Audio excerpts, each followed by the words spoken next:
আপনারা ঠিক কি তৈরি করছেন? ওয়াশি।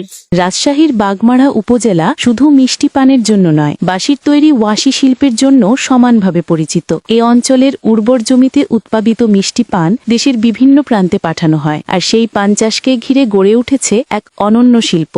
বাঁশের তৈরি ওয়াশি পান বরজের অবকাঠামো নির্মাণে ব্যবহার হয় এই ওয়াশি, যা স্থানীয় কৃষকদের জন্য অপরিহার্য উপকরণ। বাগমারার বিভিন্ন গ্রামে ছোট বড় অসংখ্য কারখানা গড়ে উঠেছে, যেখানে স্থানীয় কারিগররা বাঁশ কেটে তৈরি করছেন নানা আকারের ওয়াশি। এতে যেমন পূরণ হচ্ছে কৃষিখাতের চাহিদা, তেমনি তৈরি হচ্ছে কর্মসংস্থানের নতুন সুযোগ। শত শত পরিবার আজ এই শিল্পের ওপর নির্ভরশীল। কৃষক ও উদ্যোক্তাদের মতে বাগমারার মিষ্টি পান আর ওয়াশির সমন্বয়ে গড়ে উঠছে আয়ের শক্ত ভিত। যদিও জলবায়ু পরিবর্তন ও বাজার দরের ওঠানামা এখনো বড় চ্যালেঞ্জ, তবুও সঠিক পরিকল্পনা ও আধুনিক প্রযুক্তির ব্যবহার হলে এই শিল্প আরও বহুদূর এগিয়ে নিতে সক্ষম হবে। বাগমারার পান আর ওয়াশি আজ লিখছে গ্রামীণ সমৃদ্ধি।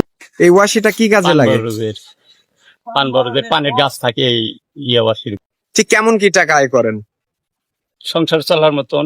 এর থেকে মাজন চলে, মাজনের আমরা চলি, আমার ছেলে সন্তানরা চলে।